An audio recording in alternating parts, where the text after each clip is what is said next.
Le couteau trancha l'air comme une lame de guillotine. Et le cri de mon père déchira la nuit parisienne. Un hurlement primal qui fit trembler les vitraux de Notre-Dame. Hugo. Non. Pas comme ça, hurla-t-il. Les yeux écarquillés de terreur. Tandis que le sang, oh non. Pas le sang. Juste l'ombre d'un geste irrévocable coulait le long de son poignet invisible. Et moi. Amaury. Figé dans l'entrée de notre appartement haussmannien. Je lâchai les mots qui le figèrent, père. C'était moi qui tenais le couteau. Pas toi. Le silence qui suivit fut plus assourdissant que le vacarme de la rue en bas, où les klaxons des taxis et les rires des passants formaient un chœur indifférent à notre drame familial. Hugo. Mon père. S'effondra contre le mur lambrissé. Son visage buriné par les ans et ses 60 ans de secrets enfouis ou se tordant en une grimace de confusion et de révélation. Il avait 11 ans quand il avait osé murmurer à sa propre mère. Dans la cuisine enfumée d'une ferme normande. Maman. J'aime les garçons comme on aime les filles dans les livres. Elle avait ri. Pensant à une lubie d'enfant. Mais lui. Hugo. Avait su, c'était une sentence de vie. Un exil intérieur qu'il porterait jusqu'à ce soir d'automne 2025. Ou Paris. Ville des amours impossibles. Nous rattrapait enfin. Je m'approchai. Les jambes tremblantes. Et m'agenouillai près de lui. L'odeur de son après-rasage. Mélange de lavande et de regret. M'envahit comme un souvenir d'enfance. Amaury, souffla-t-il. Sa voix rauque comme les pavés mouillés de la Seine. Tu savais? Je hochai la tête. Les larmes brûlantes sur mes joues. Oui. Je savais tout. Depuis que j'avais fouillé dans ses lettres jaunies. Cachées au fond d'une valise sous son lit. Des missives d'un amant perdu en Algérie pendant la guerre.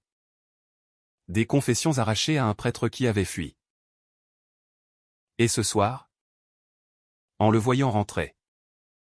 Les épaules voûtées après une énième dispute avec ma mère, cette femme qu'il avait épousée par convention. Par amour filial. Par peur du scandale, j'avais craqué.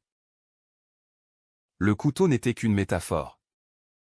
Un geste théâtral pour briser le silence qui nous étouffait depuis des décennies. Mais ce n'était que le début. Mon propre secret. Tapi comme une ombre dans les ruelles sombres de Montmartre. Allait tout emporter. J'étais gai. Comme lui. Et j'aimais un homme qui portait le poids d'un passé que ni Hugo ni moi n'avions osé affronter. Amaury n'était pas seulement mon prénom. C'était le nom d'un fantôme. Celui de l'amour de jeunesse de mon père. Mort trop tôt dans les barricades de mai 1968. Et ce soir?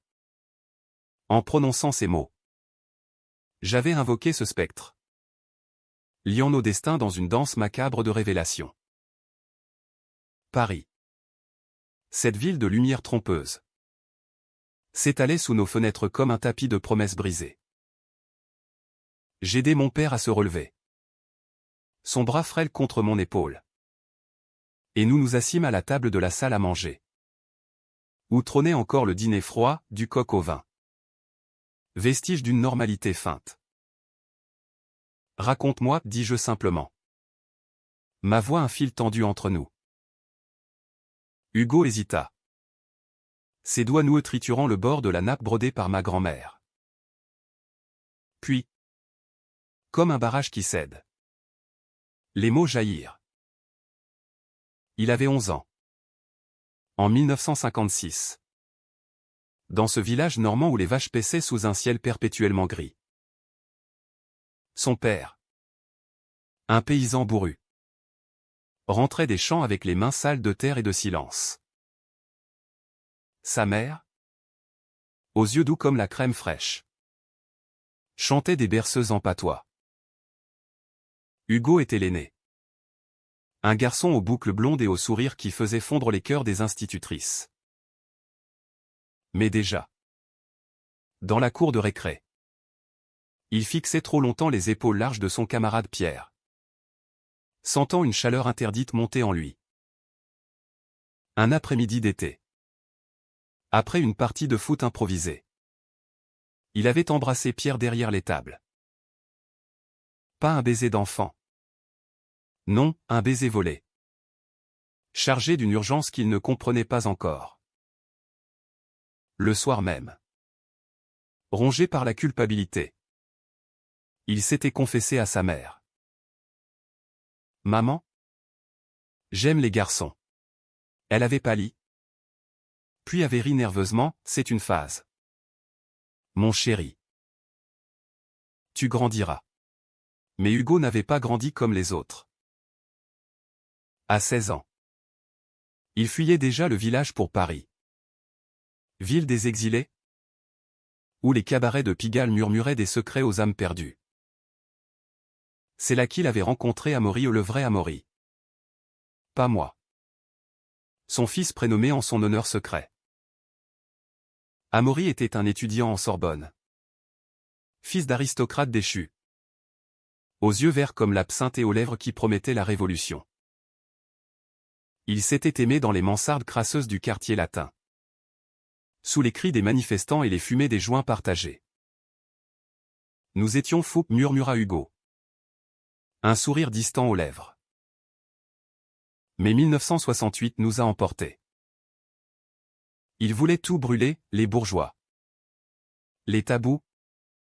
L'hypocrisie. Moi. Je voulais juste le garder. Mais la nuit des barricades. Une balle perdue avait fauché Amaury. Le laissant agonisant dans les bras de Hugo. Qui hurlait son nom au milieu du chaos. Promets-moi de vivre. Hugo. Vis pour nous deux. Et Hugo avait vécu. Ou du moins survécu, mariage arrangé avec ma mère. Une libraire timide qui ignorait tout, une carrière de professeur de littérature. Enseignant Baudelaire à des élèves indifférents, et moi. Amaury. Né 9 mois après une nuit de deuil où l'alcool avait effacé les visages. Je l'écoutais. Le cœur serré. Tandis que la pluie se mettait à marteler les carreaux. Comme des applaudissements moqueurs du destin. À mon tour. Je parlais. J'avais 28 ans. Architecte freelance dans le Marais. Où les galeries d'art et les bars gays formaient un labyrinthe de tentations. Mon premier amour avait été un mensonge, un collègue hétéro curieux. Qui m'avait jeté comme un Kleenex après une nuit trop intense. Puis était arrivé Julien. Avec son accent du sud et ses tatouages qui racontaient des voyages en stop jusqu'à Lisbonne. Nous nous étions rencontrés lors d'une expo sur Le Corbusier. Où il posait comme modèle pour des nus artistiques. Ses yeux. D'un bleu perçant. M'avaient transpercé plus que les projecteurs. Je t'aime, m'avait-il dit un soir. Sur le pont des Arts. Où les cadenas d'amoureux formaient une chaîne rouillée. Et j'avais cru. Nous avions emménagé ensemble dans un loft près de Bastille. Décoré de mes croquis et de ses photos en noir et blanc. Les nuits étaient des symphonies de corps entrelacés. De murmures en français approximatif, lui était provençal. Moi parisien pur jus. Mais Julien cachait quelque chose, des appels tardifs. Des absences justifiées par des jobs photos. J'avais fouillé son téléphone un matin. Et là, des messages à un autre. Un galeriste nommé Marc. Qui signait le Ton amant éternel. La trahison m'avait frappé comme un uppercut. J'avais confronté Julien. Nos voix montant en crescendo jusqu'à ce que les voisins tapent au mur. C'est rien. Amaury. Juste du fun. Toi.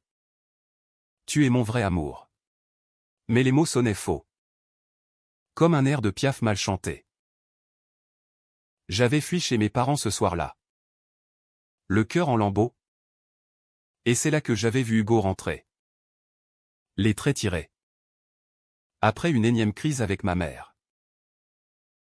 Elle l'avait surpris en train de relire une lettre d'Amaury. Et l'enfer s'était déchaîné, accusation. Pleurs. Porte claquée. Et ce couteau, demanda Hugo, ramenant ses yeux sur moi. C'était symbolique. Père. Je voulais trancher nos chaînes. Toi. Avec ton silence, moi. Avec ma peur de revivre ton histoire. Il rit doucement. Un rire teinté d'amertume.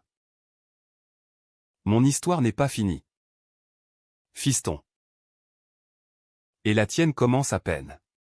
Nous parlâmes jusqu'à l'aube. Les confidences coulant comme le vin rouge dans nos verres.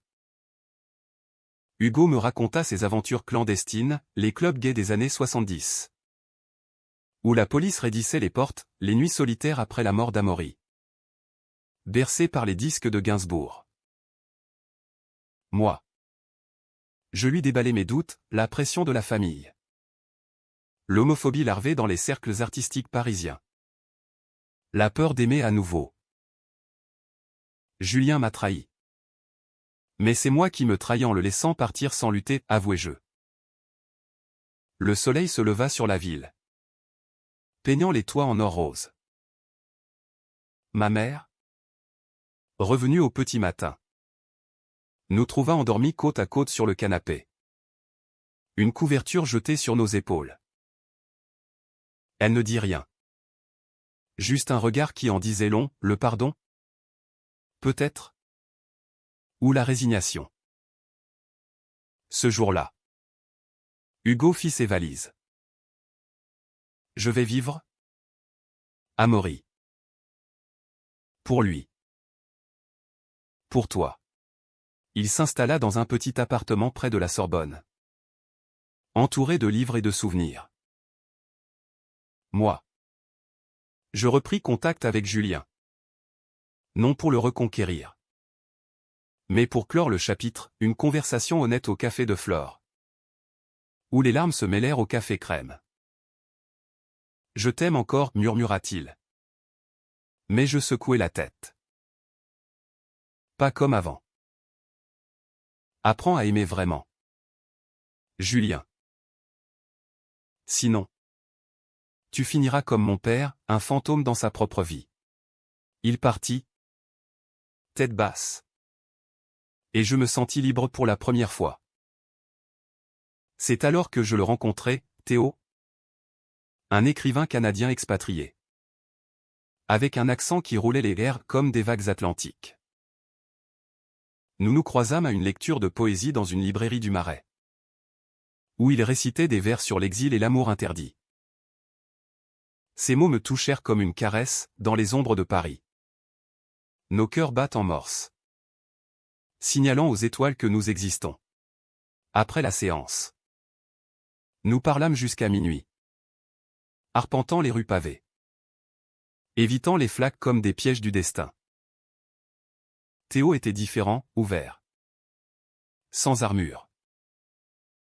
Il avait fui Toronto pour Paris après un coming out familial explosif. Et écrivait pour guérir. L'écriture. C'est ma thérapie, dit-il en allumant une cigarette sous un réverbère. Et toi? Amaury?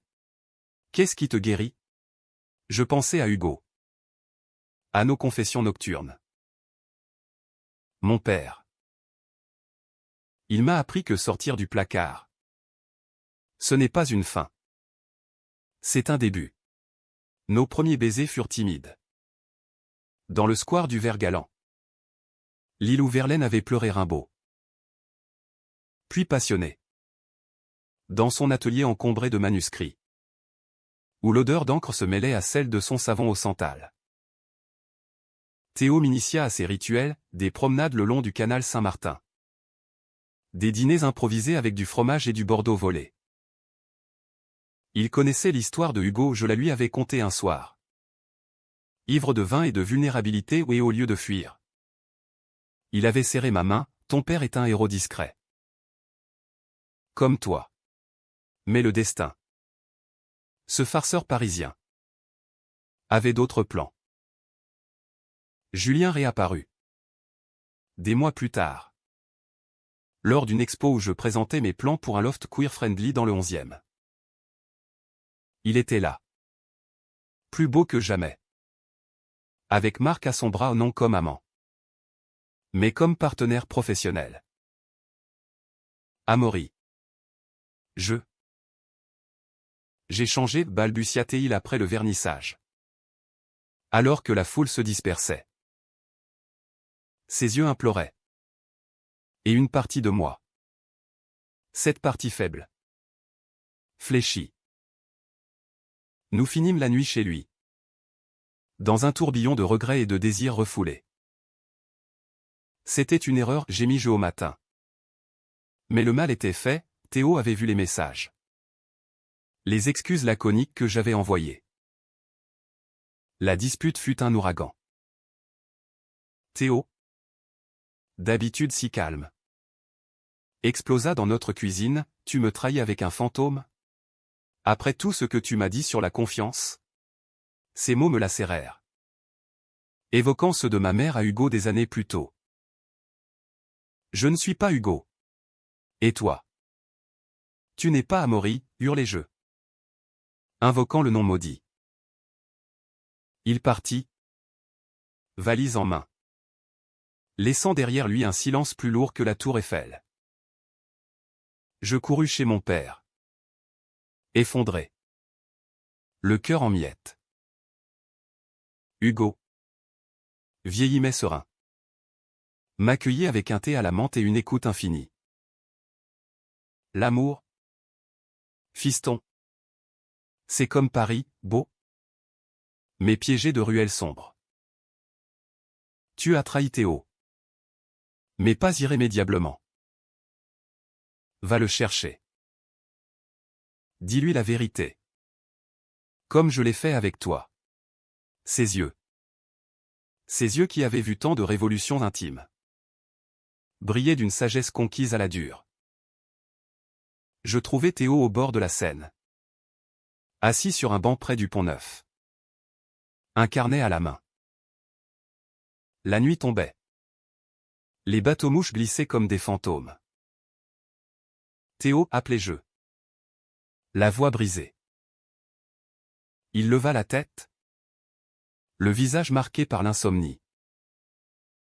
Je t'ai menti. Pas sur mes sentiments, ils sont vrais. Plus vrais que tout. Mais sur ma force. Julien était un écho de mes peurs. Pas un choix. Il ferma son carnet. Se leva lentement. Et si c'était un pattern? Amaury? Comme ton père. Prisonnier de son passé? Les mots me frappèrent. Mais au lieu de me défendre, je m'ouvris.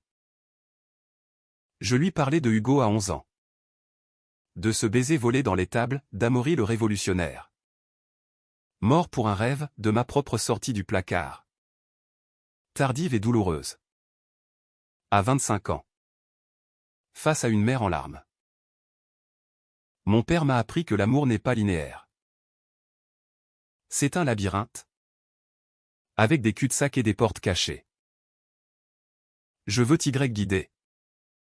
Si tu me laisses. Théo me regarda longuement. Le vent jouant dans ses cheveux châtains. Puis. Un sourire timide, et si on recommençait? Pas à zéro. Mais avec plus de lumière. Nous nous embrassâmes là. Sous les arches du pont. Tandis que la ville scintillait. Indifférente et complice. Hugo nous invita à dîner une semaine plus tard. Dans son appartement baigné de livres. Ma mère était là. Réconciliée. Un foulard noué avec grâce autour du cou. Théo, nerveux, offrit une bouteille de sirop d'érable canadien. Et nous rîmes de nos accents croisés. Autour de la table, les histoires se mêlèrent. Hugo raconta mai 1968 avec des détails inédits. Théo ses hivers torontois solitaires. Moi mes rêves d'architecture inclusive. À la famille recomposée, Porta Hugo. Levant son verre. Où les placards sont des souvenirs. Pas des prisons. Les mois passèrent comme un 20 millésimé. Théo et moi collaborâmes sur un projet, un centre LGBTQ+ dans le Marais. Avec des espaces ouverts sur la rue. Symbole de transparence. Julien. De son côté. S'excusa par lettres. Avouant sa propre trahison comme un appel à l'aide. Nous nous vîmes une fois. Pour un café neutre. Et partîmes en paix une fin sans drame. Juste humaine. Un soir d'été. Hugo m'appela, viens à la ferme normande. Fiston. Il est temps de clore le cercle. Nous y allâmes tous, Théo, ma mère, et moi. La maison familiale. Inchangée. Sentait la paille et les pommes. Devant les tables où tout avait commencé. Hugo planta une petite plaque, ici. Un amour naquit en 1956. Pas de nom. Juste un geste. Pour Pierre. Où qu'il soit, murmura-t-il. Théo serra ma main. Et je sentis, pour la première fois, que le passé n'était plus un fantôme, mais un allié. Paris. En bas. Bruissait de vie, nous. En haut. Respirions enfin. L'amour. Ce mystère français.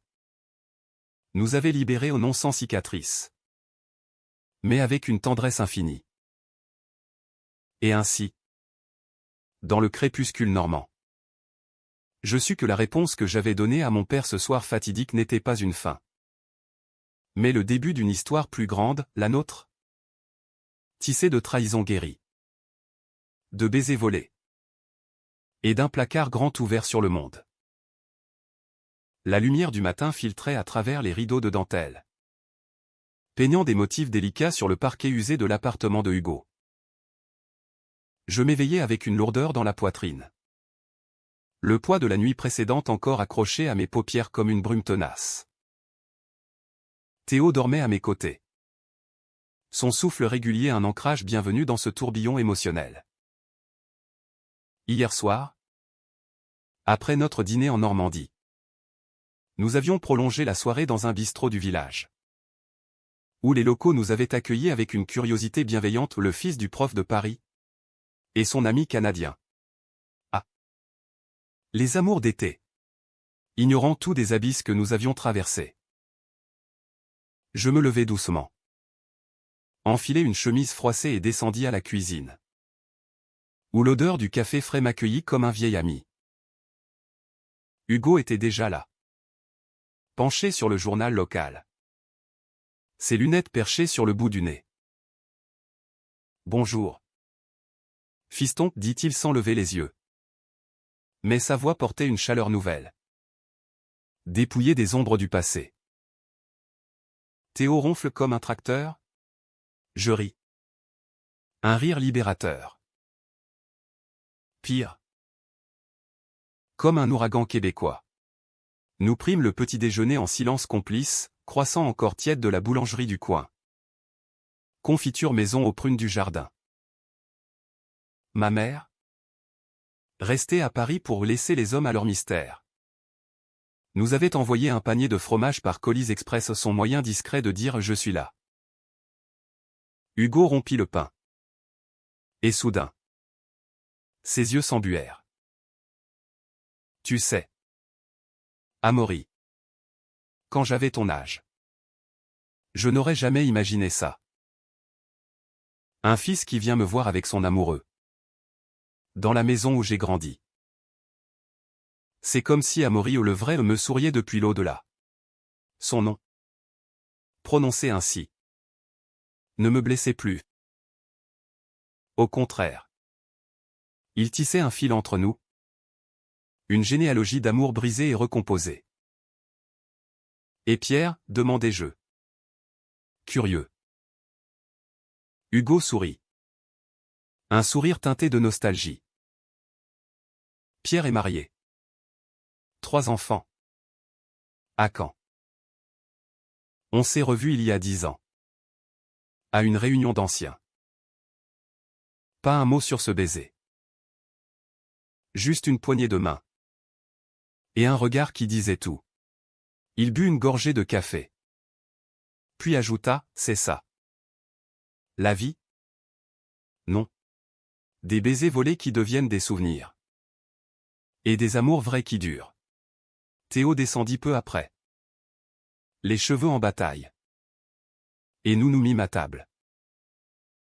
La conversation glissa vers des projets, son prochain roman. Inspiré de notre histoire à un coming out en duo.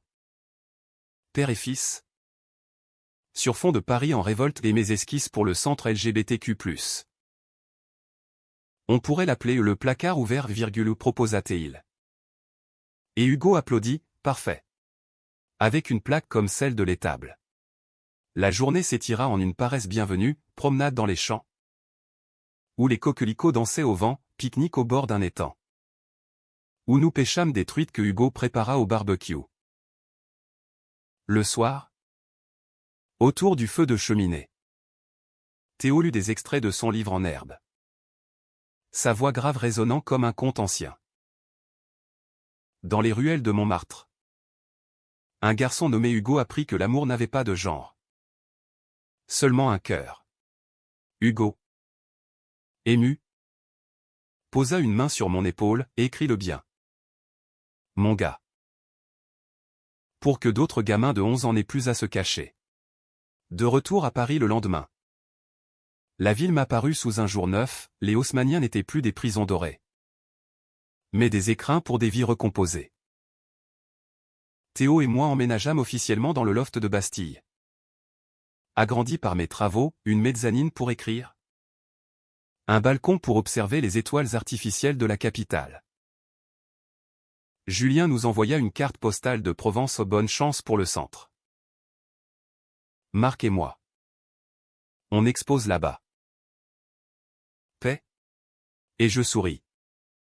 Rangeant-la dans une boîte de leçons apprises. Mais la vie, fidèle à son habitude, réservait encore des surprises. Un appel de ma mère. Un soir de novembre pluvieux, à Maury. Ton père. Il a eu un malaise. Rien de grave. Mais viens à l'hôpital. Mon cœur se serra comme un poing. Théo et moi fonçâmes à travers la nuit. Les essuie-glaces battant la panique. À l'Hôtel-Dieu. Hugo nous attendait. Pâle mais souriant. Relié à un monitoring qui bipait comme un métronome rassurant. Juste un petit arrêt cardiaque. Le docteur dit que c'est le stress accumulé où toutes ces années a porté le poids du monde. Nous veillâmes à son chevet. Théo tenant ma main tandis que je racontais des anecdotes pour le faire rire, le jour où j'avais confondu la tour Eiffel avec un pylône en dessin d'enfant. Ou quand il m'avait appris à faire du vélo sur les quais. Tu sais. Fiston, murmura-t-il à l'aube. Sortir du placard à 11 ans. C'était ma plus grande victoire. Mais te voir libre. Toi. C'est ma plus grande joie. Les larmes coulèrent. Mais pas de tristesse, de gratitude. La convalescence fut un temps suspendue. Hugo revint chez nous. Transformant le loft en camp de base, livres empilés. Tisane à la camomille. Et des discussions interminables sur l'amour. Théo, inspiré, peaufina son roman. Y intégrant des chapitres sur la guérison post-trahison. L'amour n'est pas une ligne droite, écrivit-il. Mais un pont sur la Seine, instable. Beau. Et reliant deux rives. Noël approcha. Et nous décidâmes d'une fête atypique, pas de dinde. Mais un festin provençal en hommage à Julien Olive. Tapenade. Et vin rosé. Ma mère invita un ami. Un ancien collègue de Hugo. Veuf et discret. Aux yeux pétillants. Appelez-moi Louis, dit-il en serrant la main de Hugo. Et ce soir-là, sous les guirlandes lumineuses, je vis mon père rougir pour la première fois, un flirt naissant. Timide comme un printemps normand. Le placard ouvert ouvrit ses portes en mars. Sous un ciel bleu printanier. La file d'attente serpentait dans la rue, jeune en quête d'écoute. Artistes pour des ateliers. Famille pour des ateliers de dialogue. Hugo coupa le ruban. Théo lut un poème. Et moi, je pleurais en silence. Fier de ce legs. Pour tous les Hugo de 11 ans, déclara-t-il au micro. Et la foule applaudit. Un tonnerre d'espoir. Théo et moi. Ce soir-là, marchâmes le long de la Seine. Main dans la main. Et si on se mariait, murmura-t-il. À brûle-pourpoint. Je m'arrêtai. Le cœur battant. À Paris? Avec Hugo comme témoin. Il rit, et Amaury le fantôme en guest star invisible. Nous nous embrassâmes. Scellant un pacte sous les lumières des ponts. L'été revint. Et avec lui, un voyage en Normandie. Hugo, remis et radieux, nous guida vers la ferme. Pierre était là. Vieilli mais alerte. Avec sa femme et ses petits-enfants. Pas de malaise, juste des histoires partagées autour d'une table rustique. Des rires qui effaçaient 60 ans de silence. À l'amour qui dure, porta Pierre. Et Hugo, les yeux humides, répondit à celui qui commence. De retour, la vie s'écoula en un rythme doux, manuscrit de Théo publié. Mes designs primés. Hugo courtisant Louis avec des bouquets de lavande. La trahison de Julien n'était plus qu'une anecdote. Un chapitre clos. Et moi, Amaury, fils d'un coming out précoce. J'avais répondu à mon père non par la douleur, mais par la vie, une vie pleine, queer, parisienne, éternelle. Les jours suivant le lancement du centre furent un tourbillon d'activités, inauguration. Interview pour Le Monde. Atelier bondé où des ados timides partageaient leurs peurs. Théo, avec son charisme naturel, animait des cercles de parole. Sa voix apaisante tissant des liens invisibles. Racontez-moi votre placard, disait-il. Et les mots coulaient des coming out rejetés. Des amours cachés. Des familles en reconstruction. Moi, je gérais l'architecture vivante du lieu, des murs modulables pour des espaces intimes. Des vitraux inspirés de Matisse pour laisser entrer la lumière. Hugo, officiellement à la retraite mais plus actif que jamais, proposa des conférences sur l'histoire LGBTQ+ en France, de Verlaine à ACTUP. En passant par les bals musettes des années folles. Louis l'accompagnait. Un soutien discret aux manières élégantes ancien conservateur de musée. Il apportait des anecdotes sur les amours saphiques de Colette. Ton père est un trésor, me glissa-t-il un soir, après une session. Je souris, et vous? Son gardien. Mais sous cette effervescence, des fissures apparaissaient. Théo, absorbé par son roman qui grimpait dans les charts indie, rentrait tard. Les yeux cernés. C'est pour nous, jurait-il. Mais je sentais la distance grandir, comme un pont qui s'allonge. Un soir, après une dispute anodine sur le désordre de son bureau, il lâcha Amaury. J'ai besoin d'espace. Pas pour partir, mais pour respirer. Les mots me ramenèrent à Julien. À cette peur viscérale de l'abandon. Je confiai tout à Hugo. Lors d'un déjeuner aux Zinc du Procope. C'est normal? Fiston. L'amour? C'est comme un vieux vin, il a besoin d'aérer. Il raconta alors une facette inédite de son histoire avec Amaury, des mois de séparation pendant la guerre d'Algérie. Où les lettres étaient leur seul lien. On se disputait par courrier où tu ne comprends pas mon combat. Mais ça nous rendait plus forts. Inspiré. J'offris à Théo un week-end surprise à Giverny. Chez Monet, des nénuphars pour noyer nos tensions. Des promenades main dans la main sous les saules pleureurs. Ça marcha? Temporairement. Nous revînmes plus unis. Et même décidâmes d'avancer sur le mariage, une cérémonie civile discrète, suivie d'une fête au centre. Invité trié sur le volet à ma mère. Louis. Des amis du Marais. Et un caméo virtuel de Julien via Zoom depuis la Provence. Mais le destin. Ce vieux renard choisit ce moment pour frapper. Une lettre arriva pour Hugo. Posté de Caen, Pierre. Mourant d'un cancer fulgurant. Réclamait une visite. Viens me voir. Vieux frère. Il est temps de dire ce qu'on a tu. Hugo pâlit. Le papier tremblant dans sa main. Je ne sais pas si je peux. Théo et moi l'encourageâmes, c'est à boucle à clore. Nous l'accompagnâmes. Un road trip sous la pluie normande. La radio diffusant du Brassens pour conjurer l'angoisse. À l'hôpital de Caen. Pierre était frêle. Mais ses yeux pétillaient encore. Hugo. Mon premier baiser. C'était toi qui m'as appris à embrasser la vie. Les mots libérèrent un torrent, regret. Rire. Pardon. J'ai aimé une femme. Hugo. Mais une partie de moi t'a toujours aimé. Ils se prirent la main.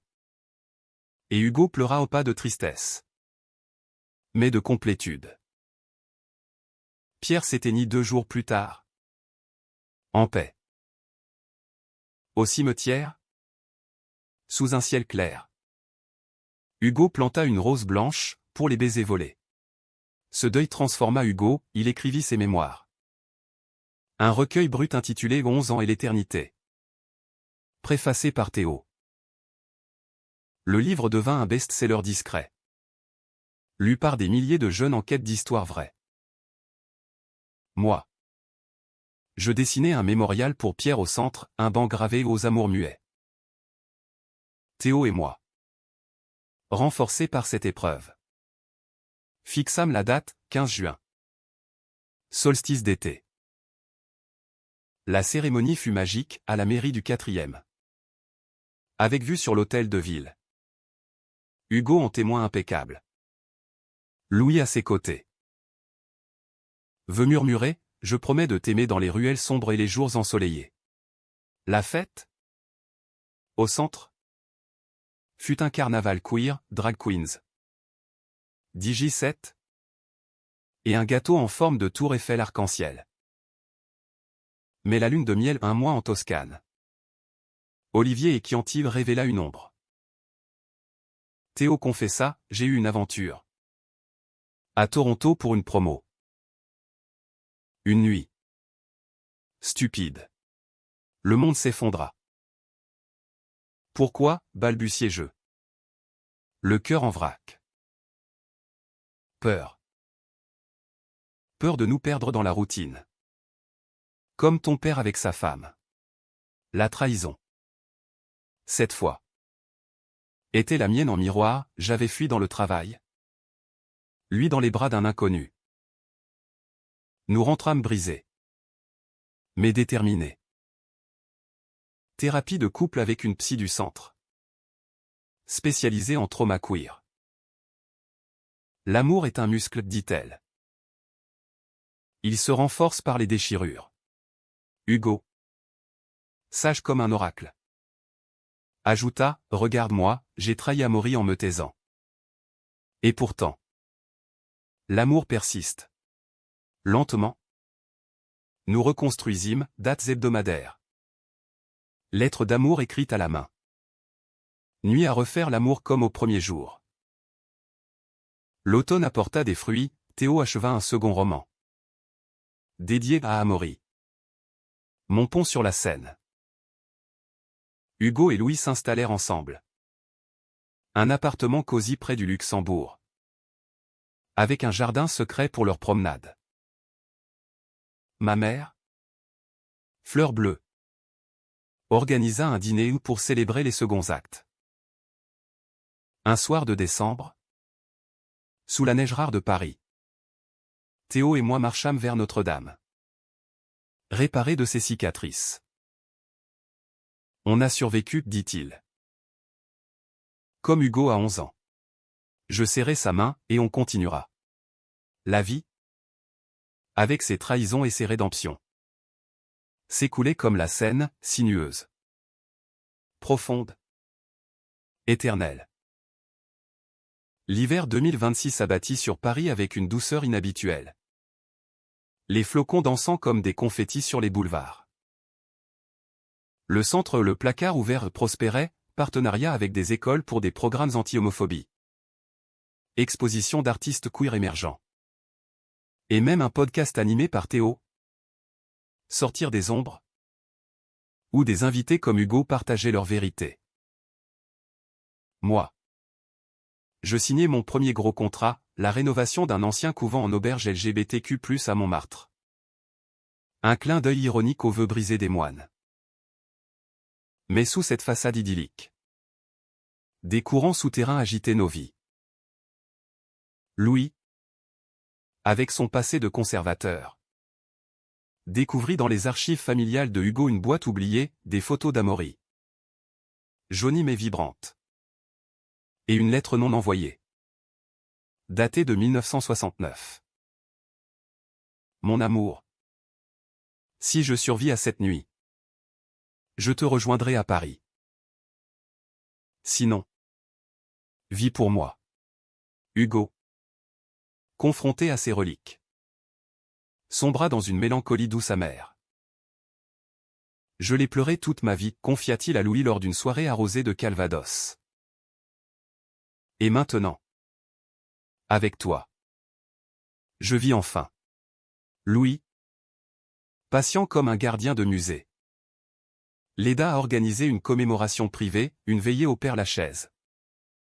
Près de la tombe d'Oscar Wilde. Où ils lurent des poèmes d'Amaury. Extrait d'un journal retrouvé. Théo et moi assistâmes. Je l'aimais toucher. C'est ça. L'héritage queer, murmura Théo. Des fantômes qui nous propulsent. De mon côté. Le projet Montmartre me confrontait à mes propres spectres. L'entrepreneur principal. Un gaillard bourru nommé Raoul. Masquait une homophobie latente sous des blagues de chantier. Pas de folie arc-en-ciel ici. Ricana-t-il lors d'une inspection. Je tins bon. Imposant des clauses inclusives. Mais l'incident réveilla de vieilles blessures, les moqueries de mes années lycée. Quand j'avais caché mes regards volés sur les vestiaires. Une nuit. Après une engueulade avec Raoul. Je craquai auprès de Théo, et si je ne suis pas assez fort? Il me serra fort. Son corps chaud contre le mien dans notre lit. Tu le hais. Regarde ce que tu construis. Cette nuit-là. Notre amour fut un baume, lent. Exploratoire. Un rappel que les corps parlent quand les mots manquent. Au matin. Je renvoyai Raoul. Embauchant une équipe queer-friendly. Le chantier avança. Transformant le couvent en sanctuaire, chambre avec balcon sur la butte. Un bar à l'amour sacrilège. Hugo. Inspiré par sa veillée. Lança un club de lecture au centre, Amour interdite. Des textes de Proust à Baldwin. Louis modérait. Sa voix cultivée disséquant les thèmes avec finesse. Une invitée surprise, une nièce de Pierre. Venue de Caen. Portant un manuscrit inachevé de son oncle des poèmes d'amour masculin. Écrit en secret. Il voulait que ça serve, dit-elle. Les yeux humides. Nous les publiâmes. Un petit tirage dédié à Hugo. Le premier et le dernier. Le printemps ramena Julien. Pas pour moi. Mais pour une expo au centre, ses photos de Provence. Nuit introspective. Exposant sa propre vulnérabilité post-trahison. Marc et moi. C'est fini, m'avoua-t-il lors du vernissage. Un verre de champagne à la main. J'ai appris. Grâce à toi. Pas de regret. Juste une amitié naissante, nous échangeâmes des numéros. Promettant des cafés sans sous-entendu. Théo. De son côté. Reçu une offre alléchante, un poste de professeur à la Sorbonne. Enseignant la littérature queer. C'est un rêve, dit-il. Excité. Mais pour moi. C'était un déchirement, plus de voyages. Plus de matins paresseux. On gère, assuré-je. Masquant mon anxiété. La routine s'installa, lui en cours le matin. Moi sur chantier l'après-midi. Dîner tardif où les conversations glissaient vers l'épuisement. La crise éclata un soir de mai. Après une journée pluvieuse. Théo rentra stressé d'un séminaire. Et je l'accueillis avec une critique sur le désordre de la cuisine. Toujours à tout contrôler. Amaury, explosa-t-il. Comme si l'amour était un blueprint. Les mots fusèrent, mes absences pour le couvent. Ces flirts intellectuels avec des étudiants. Tu doutes encore, demandai-je. La voix tremblante. Il s'effondra, oui. Peur que ce soit trop parfait. Et qu'on se brise. Nous appelâmes Hugo. Qui arriva en taxi. Louis sur ses talons. Assis autour d'une bouteille de Bordeaux. Nous disséquâmes, l'amour n'est pas statique, dit Hugo. C'est une danse. Avec des pas de deux et des solos. Louis ajouta, et des applaudissements pour les faux pas. Cette nuit de confession nous sauva, Théo accepta le poste. Mais avec des limites, je promis plus de présence. L'été nous offrit une trêve, vacances en Bretagne. Falaises battues par les vagues. Où nous surfâmes nos doutes. Hugo et Louis nous rejoignirent pour une semaine. Cuisinant des crêpes et racontant des blagues coquines. À l'amour qui défie les marées, porta Hugo. Et nous trinquâmes. Le sel sur les lèvres. De retour. Le couvent ouvrit, une inauguration somptueuse. Avec drag show et discours de Hugo sur les monastères de l'âme queer. Les critiques furent dithyrambiques, un havre moderne pour les exilés intérieurs. Théo, fier, dédia son premier cours à mon projet. Mais l'automne apporta un nouveau défi, ma mère. Diagnostiquée d'un début d'Alzheimer. Rien de grave encore, minimisa-t-elle. Mais ces oublis au confondre Théo avec Julien. Oublier le prénom de Louis où nous alertèrent. Nous formâmes un cercle familial, visites hebdomadaires. Jeux de mémoire thématiques sur nos histoires d'amour. Hugo. Touché. Écrivit un chapitre spécial dans ses mémoires, ma femme. Mon alibi. Mon ami. Théo et moi. Dans cette épreuve. Trouvâmes une force nouvelle, l'amour comme filet de sécurité. Une nuit. Après une veillée chez ma mère. Nous fîmes l'amour avec une urgence renouvelée. Nos corps affirmant ce que les mots peinaient à dire. Pour toujours, murmura-t-il. Noël. Cette année. Fut un cocon, dîner partagé. Cadeaux artisanaux, un dessin de moi pour Théo. Un poème de lui pour moi. Hugo offrit à Louis une bague discrète. Symbole d'un engagement tardif. Mieux vaut tard que jamais, rit-il. Et ainsi. Au seuil de 2027. Paris scintilla de promesses, un centre florissant. Un couvent renaissance. Des amours matures. La réponse à mon père? Une vie tissée de fils humains. Imparfait? Indestructible. 2027 s'ouvrit sur une vague de changement. Le podcast de Théo explosa en popularité, attirant des invités comme des activistes trans ou des politiques en coming out. C'est plus qu'un micro, dit-il lors d'un épisode spécial avec Hugo. C'est une arme contre le silence. Les écoutes grimpèrent. Et avec elles, les invitations, festival littéraire à Lyon. Conférence à Bruxelles. Moi. Je voyageais pour des consultations architecturales, un centre à Berlin. Un autre à Madrid, transformant mon expertise en mission globale. Hugo et Louis, installés dans leur nid du Luxembourg, adoptèrent un rythme de vieux amoureux, matinée au jardin. Après-midi à chiner des livres rares. Soirée à l'opéra. Louis m'apprend la patience, confia Hugo lors d'une visite. Et moi, je lui apprends la passion. Leur relation. Fleur bleue et solide. Inspirait, un voyage en Italie, où ils suivirent les pas de Michel-Ange, maître des corps masculins sculptés. Ma mère, sous traitement, stabilisa, des souvenirs fugaces revenaient, comme des éclats de puzzle. Rappelle-moi cette histoire de placard, demanda-t-elle un jour. Et Hugo rit, c'était il y a longtemps. Chérie. Mais regarde nos fils, ils l'ont ouvert en grand. Elle sourit. Serrant ma main, je suis fier. Amaury. De toi. De nous. Mais la trahison. Ce serpent lové refit surface sous une forme inattendue. Lors d'un voyage à Berlin, je rencontrai Alex. Un designer berlinois aux yeux gris et au rire contagieux. Nous collaborâmes sur le centre local.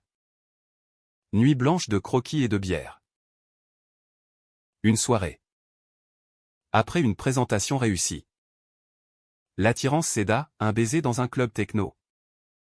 Pulsations électroniques masquant mon infidélité. Juste une fois, me dis-je. Mais la culpabilité rongea le retour en train. Théo le sentit, mais silence. Mes regards fuyants. La confrontation survint un soir de juin. Orageux. Qui est-ce? Demanda-t-il calmement, tenant une capture d'écran d'un message anodin, à bientôt à Berlin. Je m'effondrais, Alex. Une erreur. Théo. Comme la tienne à Toronto. La douleur dans ses yeux fut un poignard, mais j'ai avoué tout de suite. Toi. Tu caches. Les jours suivants furent un enfer, séparation temporaire. Théo chez un ami. Moi errant dans le loft vide. J'appelai Hugo. Voix brisée, j'ai tout gâché. Il vint. Avec Louis. Et nous parlâmes jusqu'à l'aube. La trahison n'est pas une fin. Fiston. C'est un miroir. Regarde-y, qu'est-ce que ça dit de tes peurs? Louis ajouta, et pardonne-toi d'abord. Théo t'aime assez pour ça. Je contactai Alex, c'était une parenthèse. Ma vie est à Paris. Fin de chapitre. Puis. Une lettre à Théo. Inspirée des mémoires de Hugo, confession crue. Promesse sincère. Il revint. Après une semaine. Avec une condition, thérapie intensive. Et un rituel hebdomadaire de vérité n'eut pas de mensonge. Même blanc. Ça marcha? Plus fort qu'avant. Nos corps. Nos âmes. Se réapprirent, voyage court. Comme un week-end à Deauville. Où nous marchâmes sur la plage. Pieds nus dans le sable froid. On est des survivants, dit-il. Et je hochai, des bâtisseurs. L'automne apporta des victoires, le centre de Berlin inauguré. Avec une plaque inspirée par le placard ouvert. Hugo publia ses mémoires en édition poche. Best-seller surprise. Ma mère, Lucie d'un jour clair, nous offrit un album photo, pour que vous n'oubliez pas les bons moments. Théo, promu à la Sorbonne, lança un master en études queer. Julien, de passage à Paris, nous invita à son expo solo, Traduire l'intime. Des portraits d'amour passé. Merci pour la leçon, dit-il. Et nous trinquâmes à l'amitié. Hugo et Louis. Audacieux. Partir en croisière sur le Danube, Vienne. Budapest. Des valses et des vins. À 70 ans. On recommence, télégraphia Hugo. Noël fut familial, ma mère chez nous. Rire autour d'un sapin décoré de cadenas miniatures. Cadeau, un voyage surprise pour Théo et moi en Islande. Aurore boréale pour illuminer nos âmes. 2028 Dauna avec renouveau. Le couvent de Montmartre attira des célébrités, un chanteur en coming out y séjourna. Tweetant, un sanctuaire pour l'âme. Mes commandes affluèrent, Théo coécrivit un scénario pour une série Netflix sur mai 1968 queer. Mais un appel de Louis changea tout, Hugo est tombé. Fracture.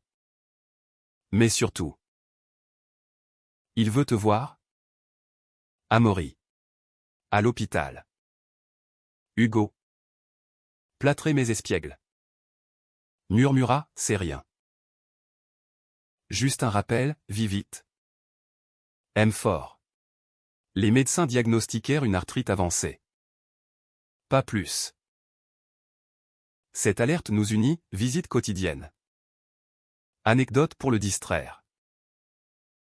Théo lut des chapitres de son nouveau livre, je dessinais des plans pour un fauteuil roulant custom. Ma mère chanta des berceuses d'enfance. Hugo guérit. Plus sage, la vieillesse. C'est le dernier coming out, avec la mort. Mais il rit, pas encore. Louis m'attend pour un tango argentin. Et nous? Théo et moi. Planifiâmes un renouvellement de vœux, intime. Au centre? Pour célébrer 5 ans. Invité, Hugo. Louis. Ma mère. Julien en ami. Vœux, à travers trahison et triomphe. Je choisis toi. La vie. Ce roman inachevé. Continuait, page de joie. Ancré de vérité. L'été 2028 fut un feu d'artifice d'événements. Le renouvellement de vœux. Sous les vitraux du centre. Fut un moment suspendu, Théo en chemise blanche. Moi en lin bleu. Hugo officiant comme maire d'honneur. Amaury et Théo. Dans les joies et les orages. Vous avez bâti un amour parisien, élégant. Résili. Éternel. Les rires fusèrent quand Julien, ému, porta un toast à l'amour qui pardonne les faux pas. J'en sais quelque chose. Ma mère. Un châle sur les épaules. Murmura, comme dans les romans de Balzac. Mais avec plus de happy end. Hugo. Libéré de son plâtre. Dansa un slow maladroit avec Louis. Tandis que Théo et moi nous éclipsâmes sur le balcon. La scène en contrebas scintillant comme un ruban d'argent. 5 ans, dit-il. M'embrassant. Et l'infini devant. Le voyage en Islande suivit, volcan fumant. Source chaude où nous nous baignâmes nus. Aurore dansant comme des esprits bienveillants. Ici, pas de placard, rit Théo. Et nous fîmes l'amour sous les étoiles. Corps fondu dans la géothermie. De retour. Le rythme reprit, Théo en pleine promo pour sa série Netflix aux barricades d'amour. Un drame sur mai 1968 vu par Decker qui fit sensation au Festival de Cannes. Moi. Je lançais une fondation, Architectures ouvertes. Pour des espaces inclusifs en Europe. Hugo contribua, conférence sur l'architecture de l'âme. Lian bâtit ses coming out. Ma mère déclina doucement, un foyer spécialisé. Avec visites hebdomadaires. Je me souviens de ton premier vélo, dit-elle un jour clair. Et nous pleurâmes de rire quand elle ajouta, et de ce garçon qui te faisait rougir au parc. Ces derniers mois furent paisibles. Entourés d'histoires, celle de Hugo lue à voix haute. Celle de Théo contée comme des contes. Elle s'éteignit en octobre. Dans son sommeil. Un sourire aux lèvres. L'enterrement. Au Père-Lachaise près d'Amaury. Fut une célébration, discours de Hugo sur la femme qui m'a sauvé en me sauvant la face. Poème de Théo. Mes plans pour un banc commémoratif. Elle a fermé les yeux sur un monde plus ouvert, dis-je. Et la famille le recomposait. Queer. Aimante a applaudi. Hugo. Frappé mais stoïque. Se tourna vers Louis, un voyage en Normandie. Pour planter un pommier en son honneur. Les racines persistent, dit-il. Et Pierre? En esprit. Veillait. Théo et moi adoptâmes un chat errant. Noir comme la nuit parisienne, noir. Baptisé ironiquement. Il devint notre encre. Ronronnant sur les genoux lors de nos soirées écriture. 2029 marqua un pic, la série de Théo remporta un Emmy international. Hugo invité à la Maison Blanche pour un panel sur les droits LGBTQ+ mondiaux de la Normandie à Washington. Un placard ouvert. Moi. Mon livre Bâtir l'invisible devint manuel pour architectes engagés. Mais une joie suprême, Hugo et Louis. Lors d'un dîner estival. Annoncèrent un Pax. À notre âge? Pourquoi pas, rit Hugo. La cérémonie. Au Luxembourg. Fut intime, nous en témoins. Veut murmurer sous les marronniers. Louis. Tu es mon second printemps. Et toi? Mon automne préféré. Théo et moi. Inspirés. Par l'âme d'enfant, pas biologique, mais par adoption ou accueil. Un petit Amaury en herbe, taquina-t-il. Nous contactâmes des agences. Patientant avec espoir. L'hiver apporta une tempête, Hugo.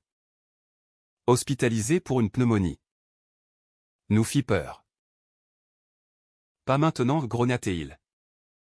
Sortant contre avis médical pour danser un dernier tango avec Louis. Rétabli. Il dicta un codicille, laissez mon cœur à la science qu'il batte pour d'autres amours. Printemps 2030, un miracle. Nous accueillîmes Lucas. Un garçon de 8 ans. Orphelin queer. Aux yeux verts comme Amaury. Bienvenue. Fiston, dis-je. Et Théo ajouta, dans notre labyrinthe d'amour. Hugo. Grand-père improvisé. L'emmena à la ferme, regarde. Lucas. C'est ici que tout a commencé. Le petit. Curieux. Demanda, tonton Hugo. C'est quoi un placard? Et Hugo rit, un vieux meuble. Mon garçon. Aujourd'hui. On range les livres dedans. La vie s'acheva pour Hugo en été 2032. Paisiblement. Dans les bras de Louis. Son testament, le centre à nous. Ses mémoires à Lucas. L'enterrement. Une fête, lecture. Danse. Un arc-en-ciel sur Paris. Théo. Vieilli mais vibrant. Continue à décrire. Moi. Je bâtis. Lucas grandit. Libre. Et dans nos cœurs. La réponse à mon père résonne, j'ai vécu ce que tu n'osais rêver. Merci. Hugo. Pour le couteau qui a ouvert le monde. Ainsi s'achève notre saga, un placard brisé. Des amours éternels. Une humanité tendre sous les lumières de Paris.